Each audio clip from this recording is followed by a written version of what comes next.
En este sexto vídeo de la serie Historia de las Telecomunicaciones, vamos a presentar unas ideas básicas y generales sobre el desarrollo de la comunicación de datos y las redes de computadores.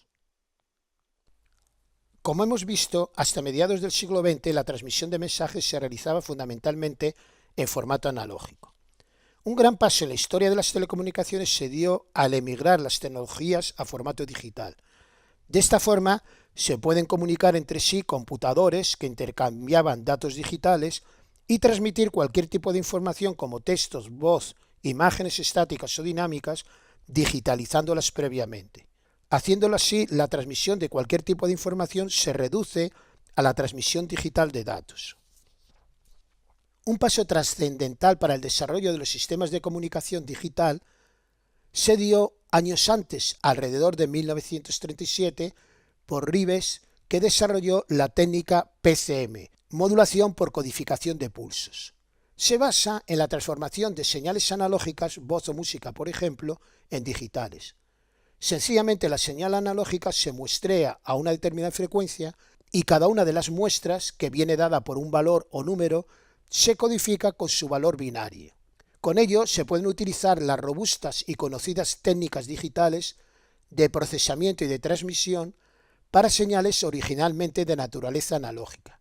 La modulación codificada por pulsos no fue utilizada hasta que estuvieron disponibles circuitos electrónicos que hicieron viable su implementación. Así fue como en 1961 la ATT la introdujo comercialmente para la transmisión de voz digitalizada dentro del estándar de líneas denominado T1. Puede considerarse que la comunicación de datos y las redes de computadores se inician en 1949, cuando la Fuerza Aérea estadounidense impulsó el desarrollo de una red de defensa computerizada denominada SAGE, que se construyó entre 1950 y 1956 para coordinar las estaciones de radar del ejército. Una red de transmisión de datos pública convencionalmente está constituida por una malla de enlaces o líneas en cuyos nodos se encuentran conmutadores o procesadores de red que permiten conducir la información de un extremo de la malla hasta otro. La ruta concreta se establece en función de la disponibilidad de los tramos de la red. Una vez establecida una ruta, a través de ella se transmite la información o mensaje completo y al finalizar la transmisión se libera dicha ruta. Este mecanismo de enrutamiento de la comunicación se denomina conmutación de circuitos.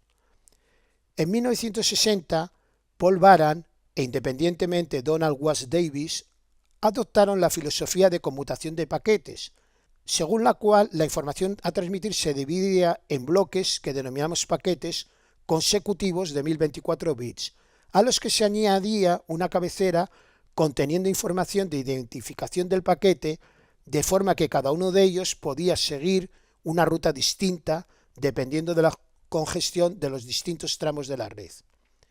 En el nodo receptor, los distintos paquetes se recopilaban y ordenaban de forma que se reconstruía el mensaje original completo.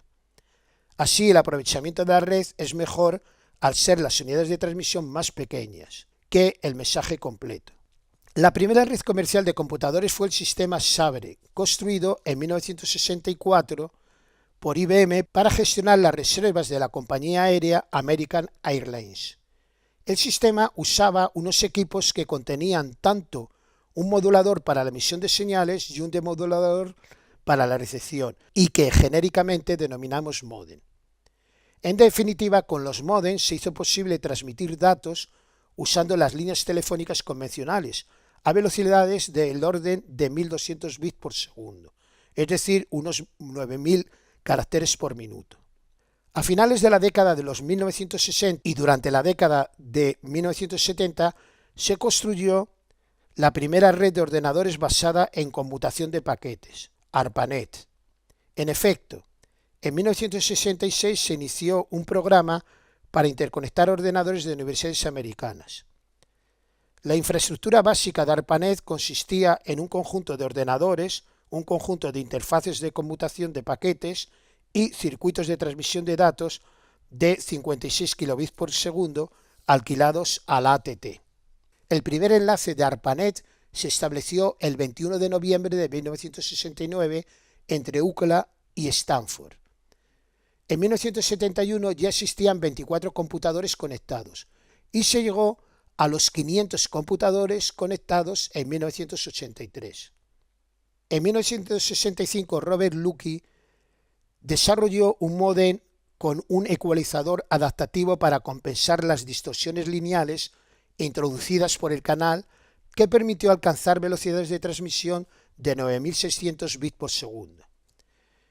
Entre otras innovaciones relevantes de esa misma época se encuentra la introducción de técnicas de codificación de canal para detectar y o corregir errores de transmisión. Estas técnicas consisten en recodificar la información original introduciendo redundancias de forma que en el receptor sea posible detectar e incluso corregir automáticamente los errores producidos. Son de destacar los algoritmos de codificación de bloque de Hamming que desarrolló en los años 50, el surgimiento de códigos convolucionales y la invención en 1967 por Viterbi del algoritmo que lleva su nombre y que permite una eficiente decodificación de códigos convolucionales. En otro orden de cosas, las redes de área local experimentaron un gran avance con la introducción de Ethernet en 1973 por Xerox. Ethernet originalmente implementó un protocolo de contención en el que los nodos detectan las colisiones y retransmiten los paquetes afectados.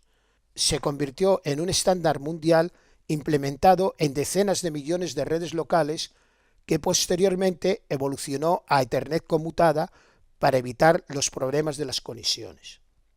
La digitalización del núcleo troncal de transmisiones de telefonía se completó en Estados Unidos tras la introducción de la portadora denominada T1 en 1976.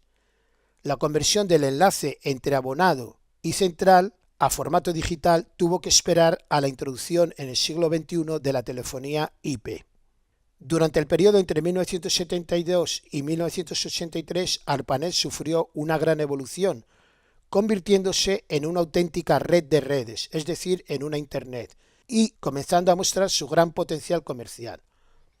Aunque los arquitectos de ARPANET la imaginaron como un poderoso recurso para el acceso remoto a archivos y a compartir recursos de cómputo, el uso más popular en esa época fue el del correo electrónico.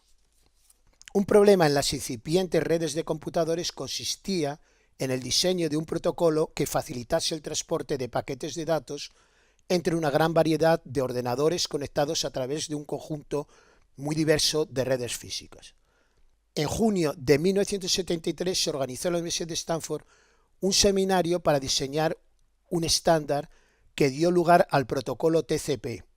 Las especificaciones de este protocolo fueron descritas en un artículo de 1974 en la revista IECUBO Translations on Communications.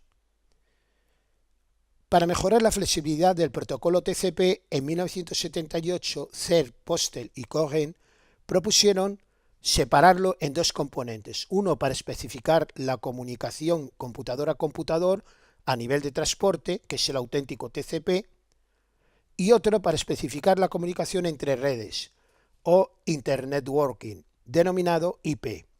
La pareja de protocolos es conocida desde entonces como TCP/IP.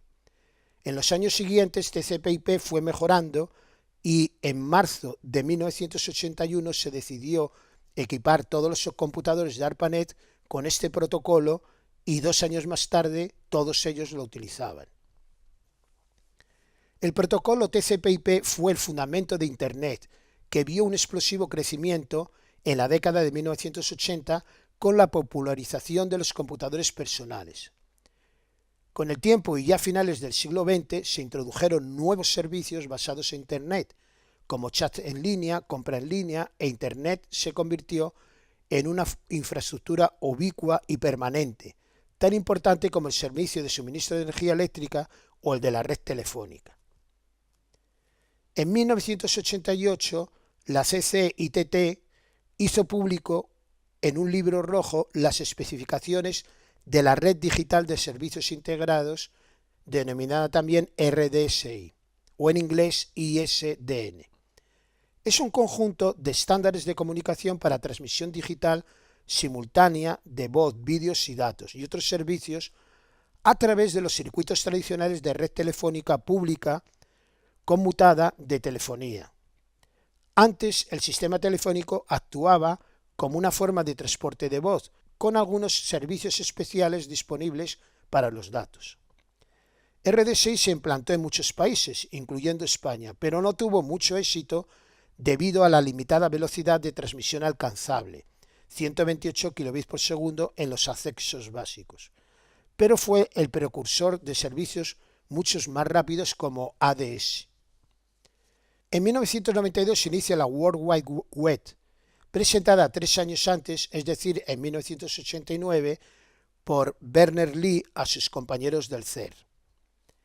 En 1998 se aprueba el primer estándar de ADSL para acceso digital de los usuarios y que se comercializa en España 2 años más tarde, es decir, en el año 2000. El sistema ADSL utiliza técnicas de modulación multifrecuencia junto con códigos de corrección de errores para alcanzar velocidades de transmisión mucho más elevadas que los módems telefónicos o la red RDSI. Dependiendo del estándar, las velocidades de transmisión pueden llegar a las decenas de megabits por segundo, lo que permite la integración de servicios multimedia como la distribución de televisión y vídeo digital a través del cable telefónico.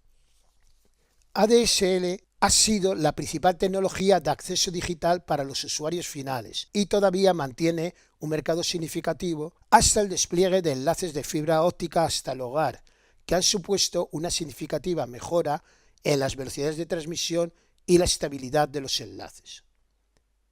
En las 2 últimas décadas del siglo XX, junto con Internet, las comunicaciones inalámbricas con teléfonos celulares digitales y enrutadores Wi-Fi para accesos de datos tuvieron un gran impacto. Muchas gracias por su atención. Esperamos que este vídeo lo hayan encontrado instructivo y entretenido.